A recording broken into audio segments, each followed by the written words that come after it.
जय सिया राम। मित्रों स्वागत है आप सभी लोगों का अपने इस YouTube चैनल लाइफ ऑफ सनातनी में। और स्वागत है आप सभी लोगों का श्री रामचरितमानस रामायण के एक और नए अध्याय में। मित्रों, जैसा कि आप सभी लोग जानते हो कि पिछले वीडियो में श्री रामचरितमानस रामायण को दोहा क्रमांक 204 पर समाप्त किया था और आज यहीं से आगे बढ़ने वाले हैं।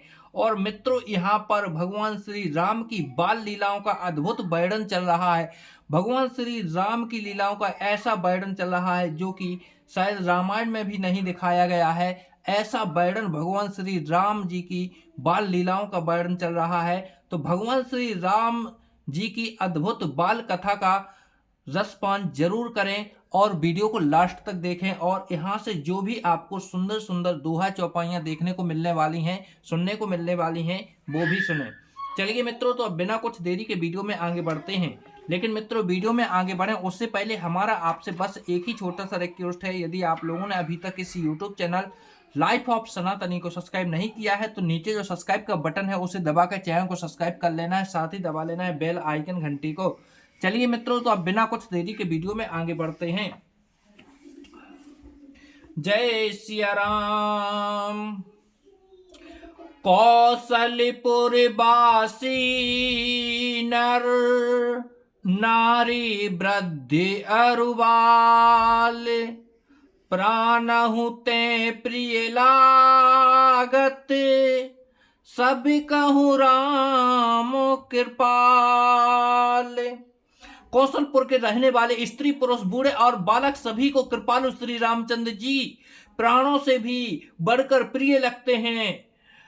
बंधु सखा संग लहि बुलाई, बन मृगिया नित्य खेलहि जाई, पावन मृग माँ रहि जिय जानी, दिन प्रति कृपा ही देखा वही जानी। श्री रामचंद्र जी भाइयों और इष्ट मित्रों को बुलाकर साथ ले लेते हैं और नृत्य वन में जाकर शिकार खेलते हैं। मन में पवित्र समझकर मृगों को मारते हैं और प्रतिदिन लाकर राजा दशरथ जी को दिखलाते हैं।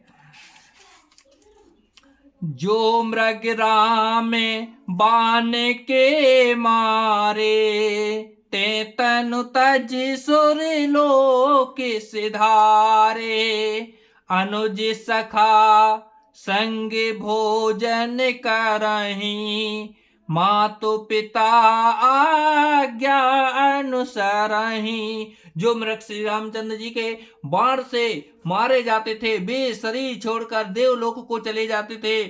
श्री रामचंद्र जी अपने छोटे भाइयों और सखाओं के साथ भोजन करते हैं और माता पिता की आज्ञा का पालन करते हैं। जय विधि सुखे हो ही फोरे लोगा, करही कृपा निधे सोए संजोगा, वेद पुराण सुनहि मन लाई, आप कहीं अनुजहि समुझाई। जिस प्रकार नगर के लोग सुखी और कृपा निधान श्री रामचंद्र जी वही संयोग लीला करते हैं। वे मन लगाकर वेद पुराण सुनते हैं और फिर स्वयं छोटे भाइयों को समझाकर कहते हैं। प्रातः काल उठे के रघुनाथा, मातु पिता गुरु ना बही माथा, आयसु मांगे करही पुर काजा, देखे चरित हरे सई मन राजा। श्री रघुनाथ जी प्रातः काल उठकर माता पिता और गुरु को मस्तक नवाते हैं और आज्ञा लेकर नगर का काम करते हैं। उनके चरित्र देख कर राजा मन में बड़े हर्षित होते हैं। व्यापक के कुल आनी है अजय, निर्गुण नामे न रूप, भगत है तू नाना विधि, करत चरित अनूप। जो व्यापक अकल निर्भय इच्छा रहित अजन्मा और निर्गुण है तथा जिनका ना नाम है ना रूप, वही भगवान भक्तों के लिए नाना प्रकार के अनुपम अलौकिक चरित्र कहते हैं। यह सब चरित्र कहा मैं गाई, आगे कथा सुनहु मन लाई। विश्वामित्र महामुन ज्ञानी, बसहि विपिन शोभे आश्रम जानी।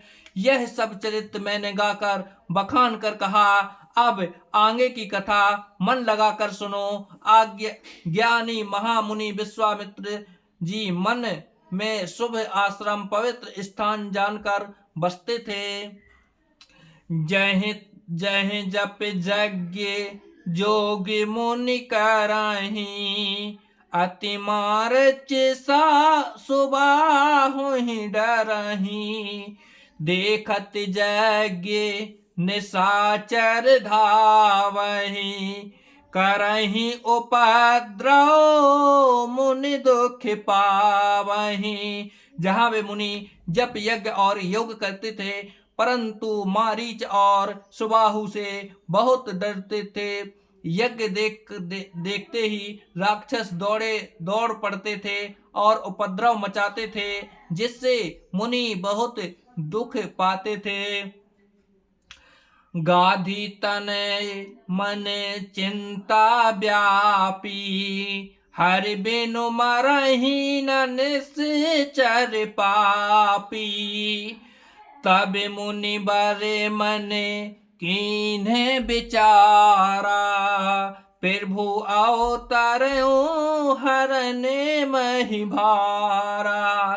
गाधी के पुत्र विश्वामित्र जी के मन में चिंता छा गई कि ए पापी राक्षस भगवान के मारे बिना न मरेंगे। तब श्रेष्ठ मुनि ने मन में विचार किया और प्रभु ने पृथ्वी का भार हरने के लिए अवतार लिया है। ये हो मिस देखऊं पद जाई, कर बिनती आनऊ दो भाई।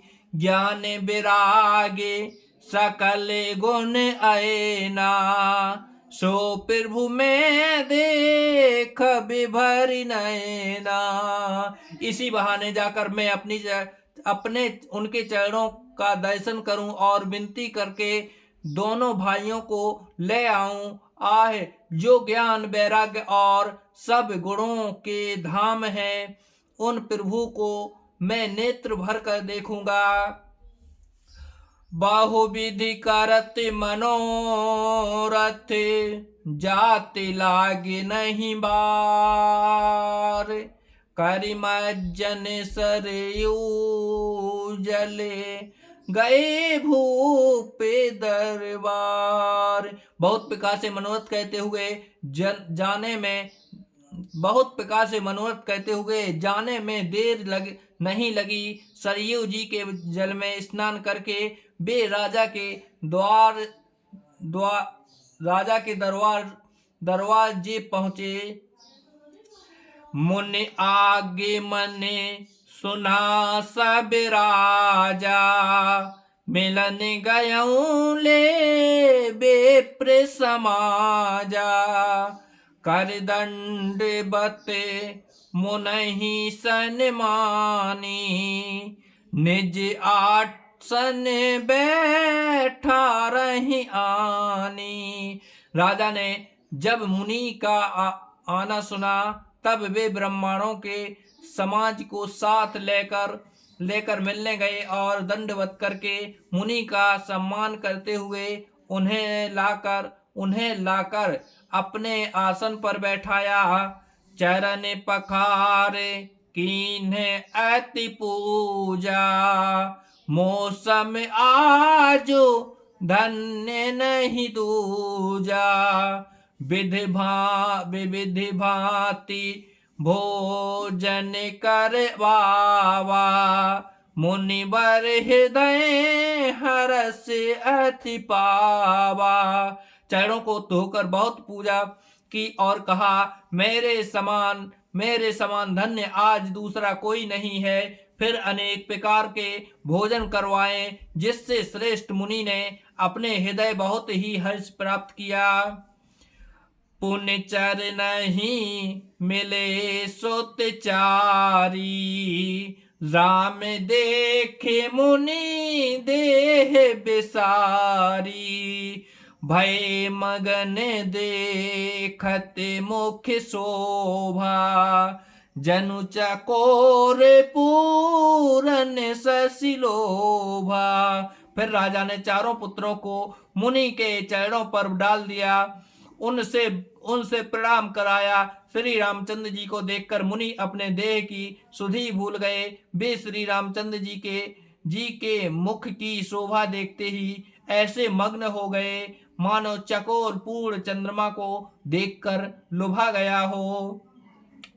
तब मन हरसी बचन कहराऊ, मुनि असी कृपा न की नहीं काऊ। कहीं कारण आगे मन तुम्हारा, कहूँ सुकरत न लाबहु बारा। तब राजा ने मन में हर्षित होकर ये वचन कहे, हे मुनि, इस प्रकार कृपा तो आपने कभी नहीं की, आज किस कारण से आपका शुभागमन हुआ, कहिए, मैं उसे पूरा करने में देर नहीं लगाऊंगा। असुर समूह सतावहि मोही, मैं जाचन आयऊ न पितोही। अनुज समेत देहु रघुनाथा, निश्चर बध में हो बेसना था। राम जय श्री राम। मुनि ने कहा, हे राजन, राक्षसों के समूह मुझे बहुत सताते हैं, इसलिए मैं तुमसे कुछ मांगने आया हूँ। छोटे भाई सहित श्री रघुनाथ जी को मुझे 2 राक्षसों के मारे जाने पर सनाथ सुरक्षित हो जाऊंगा। देहु भूप मन हर्षित,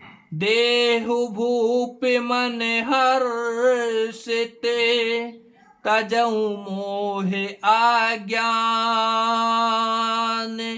धर्म सुजस प्रभु तुमको, इन्हें कहे अति कल्याण। हे राजन, प्रसन्न मन से उनका 2 मोह और अज्ञान को छोड़ दो। हे स्वामी, जिससे तुमको धर्म और सुयश की प्राप्ति होगी और इनका परम कल्याण होगा। सुन राजा अति अप्रिय वाणी, हृदय कंपे मुखे दूति कोमलानी। चौथे पने पायऊ सुत चारी, विप्र बचन नहीं कहूँ बेचारी। इस अत्यंत अप्रिय वाणी को सुनकर राजा का हृदय कांप उठा और उनके मुख की कांति फीकी पड़ गई। उन्होंने कहा, हे ब्राह्मण, मैंने चौथे पन में 4 पुत्र पाए हैं, आपने विचार कर बात नहीं कही। मांगा हूँ भूमि धेनु धन कोसा, सर्वस देऊं आजु सहरोसा। देह प्राण में प्रिय कछु नाही, सो मुनि देऊं निमिष एक माही।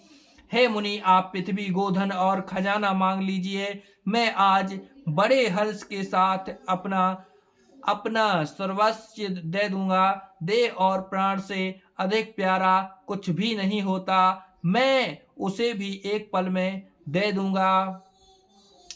सब सुत प्रिय मोह प्राण की नाई, राम देते नहीं बनई गोसाई, काहू निश्चर अति घोर कठोरा, काह सुंदर सुते परम किशोरा। सभी पुत्र मुझसे प्राणों के समान प्यारे हैं, उनमें भी हैं प्रभु। राम को तो किसी प्रकार भी देते नहीं बनता। वहाँ अत्यंत डरावने और क्रूर राक्षस, और कहाँ परम किशोर अवस्था के बिल्कुल सुकुमार मेरे सुंदर पुत्र। सुन नृप गिरा प्रेम रस सानी, हृदय हरस माना मुन ज्ञानी। तब विशिष्ट बहु विधि समुझावा, नृप संदेह नास कह पावा। प्रेम रस में सनी हुई राजा की वाणी सुनकर ज्ञानी मुनि विश्वामित्र जी ने हृदय में बड़ा हर्ष माना। तब वशिष्ठ जी ने राजा को बहुत प्रकार से समझाया, जिससे राजा का संदेह नाश को प्राप्त हुआ। अति आदर दो तनय बुलाए, हृदय लाए बहु भांति सिखाए। मेरे प्राण नाथ सुत दो, तुम मुनि पिता आने नहीं को। राजा ने बड़े ही आदर से दोनों पुत्रों को बुलाया और हृदय से लगाकर बहुत प्रकार से उन्हें शिक्षा दी। फिर कहा, हे नाथ, ये दोनों पुत्र मेरे प्राण हैं। हे मुनि, अब आप ही उनके पिता हैं, दूसरा कोई नहीं। सौंपे भूपिर सही सुते, साहु विधि दी आशीष। जननी भवन गए प्रभु, चले नाई पद शीस। राजा ने बहुत प्रकार से आशीर्वाद देकर पुत्रों को ऋषि के हवाले कर दिया। फिर प्रभु माता के महल में गए और उनके चरणों में सिर नवा कर चले। तो अब आगे क्या होने वाला है दोस्तों, यदि आप लोग जानना चाहते हैं तो बने रहिए चैनल में लास्ट तक, यानी कि चैनल में बने रहिए। चैनल को सब्सक्राइब करके बेल आइकन घंटी को दबा लीजिए। कल इसका दूसरा पार्ट देखने को मिल जाएगा, यानी कि अगले एपिसोड आपको प्रतिदिन देखने को मिलते रहते हैं, इसलिए चैनल को सब्सक्राइब करके जरूर रखें। चलिए मित्रों, मिलते हैं फिर कोई नए वीडियो में। जब तक के लिए जय सिया राम।